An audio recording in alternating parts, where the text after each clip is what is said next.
taon-taon, palala ng palala ang pagbaha lalo na sa mga apektadong lugar sa Metro Manila. Noong September 26, 2009, sinalanta ng Bagyong Ondoy ang Metro Manila at iba pang parte ng Pilipinas.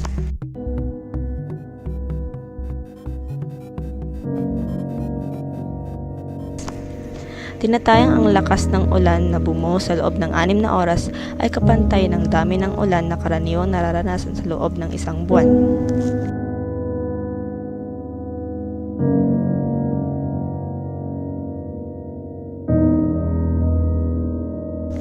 Nagdulot ng malaking pagbabaha sa loob ng Metro Manila at iba pang parte ng Luzon ang bagyong si Ondoy.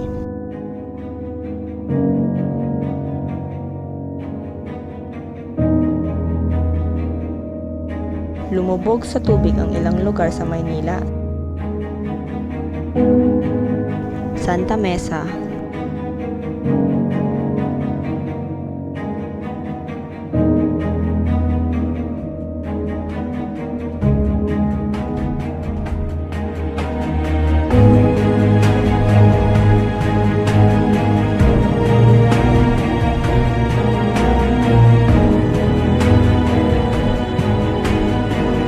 Lungsod Quezon,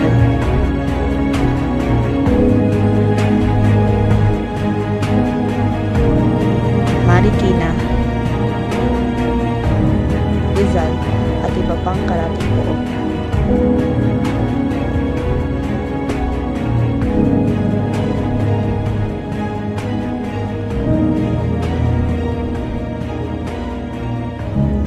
Umabot sa 240 tao ang naitalang namatay dahil sa bagyo at 40 ang hindi pa rin natatagpuan. Ang bilang ng mga naapektuhan ng nasabing bagyo ay umakyat sa mahigit sa 1,000,000. 374,000 ang taong inilikas sa iba't ibang evacuation center sa Maynila, Rizal at iba pang bahagi ng Luzon na idineklara ng gobyerno na nasa ilalim ng state of calamity.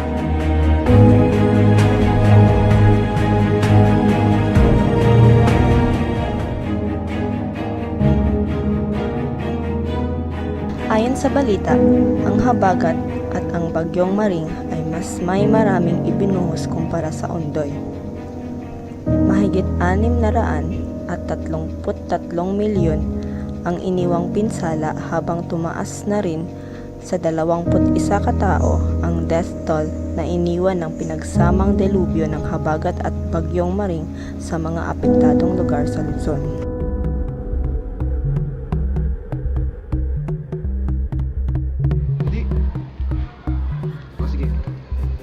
Ano nga ba ang dulot ng patuloy na pagbabaha sa Metro Manila? Gumawa kami ng panayam upang makuha ang iba't ibang reaksyon ng bawat Pilipino. Kuya, anong pangalan niyo, kuya? Ako si Ronald Colimbo Jr. Gaano na kayo katagal na ninirahan dito? Simula pa siguro nung pinanganak yung nanay ko, dito na sila naninirahan pa. Simula nung nanirahan kayo dito, bahay na ba dito?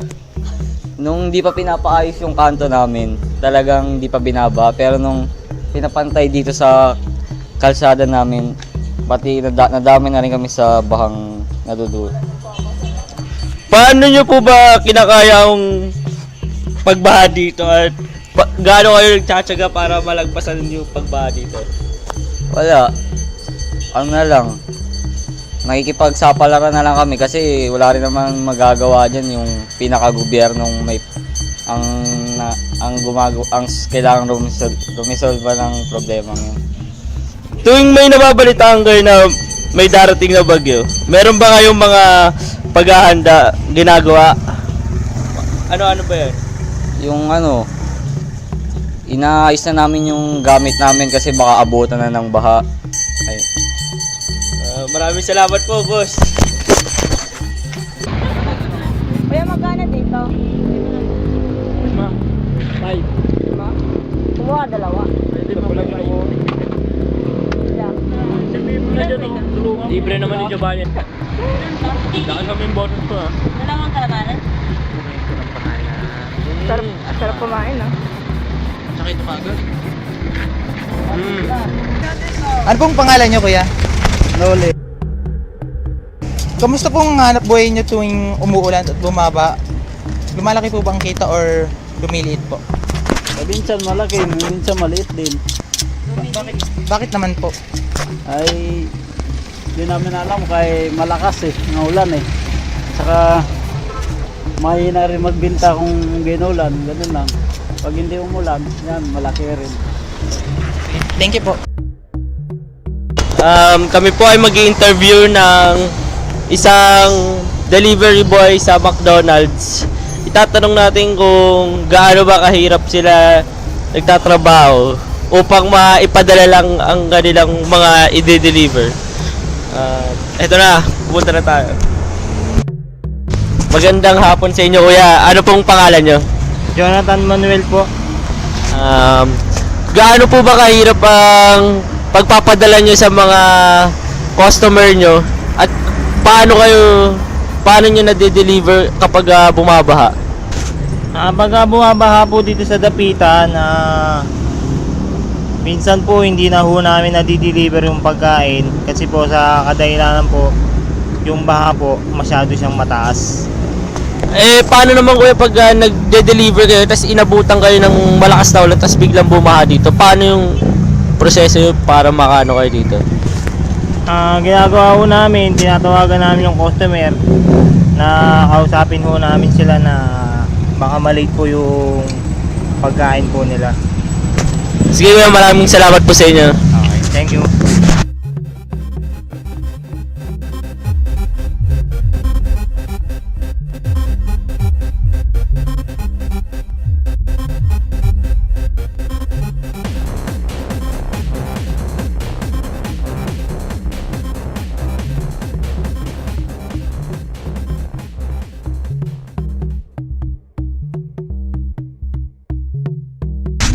Kuya, anong pangalan niyo? Onyok. Kuya, ano ang pinaka hindi niyo makakalimutan na karanasan sa nakalipas na bagyo? Tumira kami, Saan kayo tumirik? Pasig. Anong bagyo yun, habagat? Anong ginawa niyo nung tumirik kayo? Tulak namin. Sa tingin niyo, ano yung mga dahilan kung bakit tumataas na kung bakit bumabaha na gano'n? Siguro sa mga basura.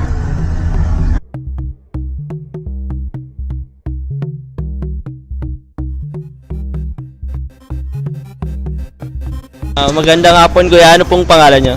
Ray. Okay, mas lumalaki po ba yung kita nyo kaysa sa pag bumaba o mas malaki kita pag maaraw? Mas malaki ang kita pagka baha. Kasi pagka maaraw, matumal. Pag baha, lahat ng tao sasakay, baha Nag-iingat sila sa leptos. Magkano po ba yung agwat nung mas kinikita nyo kaysa bumabaha? Sa normal na araw, halimbawa, pag tag-araw, ang singilan dito, 20, 10, 15, ganyan. Pero pagka binaha naman, medyo dodoble. Kasi mahirap pumadyak Pag baha kung may tubig. Ang bayaran naman nun, 30, 40, hanggang 50. Sige po, maraming salamat po. Salamat. Ano pong pangalan nyo? Yung totoo? Oo. Ariel, Gaano na po kayo katagal naninirahan dito? 2 years. Simula nung nanirahan kayo dito, bahay na ba kayo dito? Oo. Sa inyong pananaw, ano ang pinakasanhi o pinagbulan ng pagbaha dito? Basura, plastic. Yun lang. Oh, plastic basura tapos yung drainage na nasaraduhan. Maraming salamat sa inyo.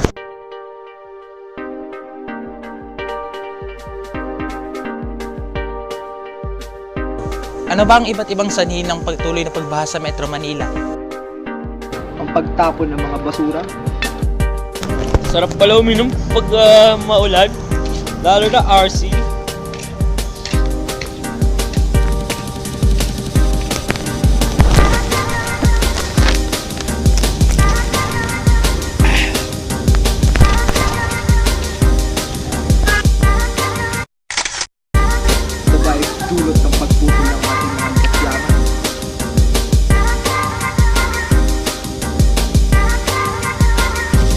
Di kaya ang patuloy na epekto ng global warming.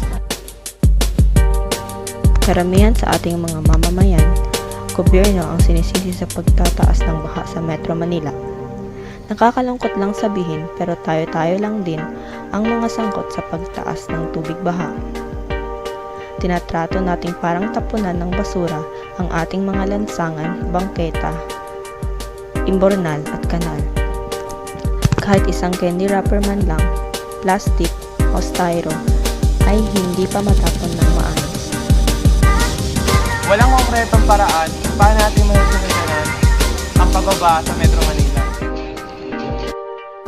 Ngayon, inaayos pa rin ang mga drainage at mga kanal sa Metro Manila pero hindi pa rin natin maiiwasan ang pagbabaha. Paano nga ba natin masosolusyonan ang patuloy na pagbaha? Itupad na lang ng bawat mamamayan sa Metro Manila ang maayos na pagtatapon ng mga basura.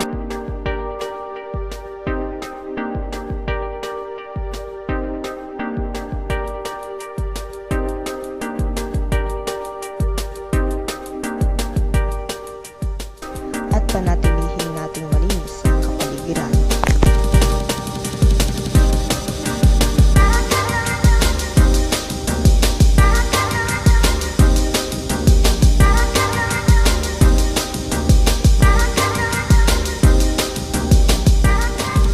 Maraming salamat sa pagtangkilik sa aming dokumentaryo.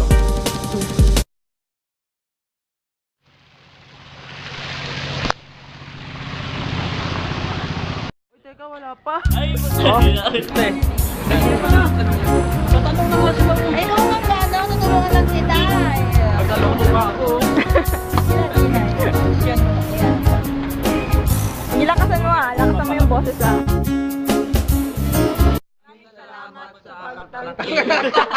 Hindi ba ulit?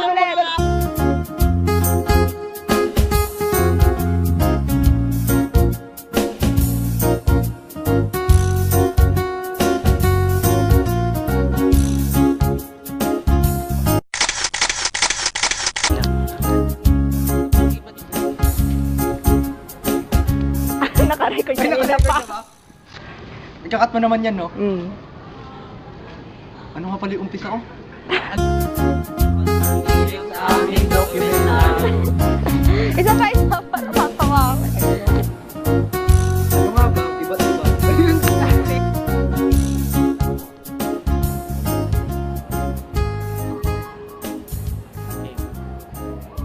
Paano nga ba natin masosolusyonan ang patuloy na pagbabaha? Hindi ko makalimutan. Ano nga ba ang iba't ibang epekto ng patuloy na pagbubuti? Sa tingin mo, ano yung mga posible na dahilan kung bakit tumaras na ang baha?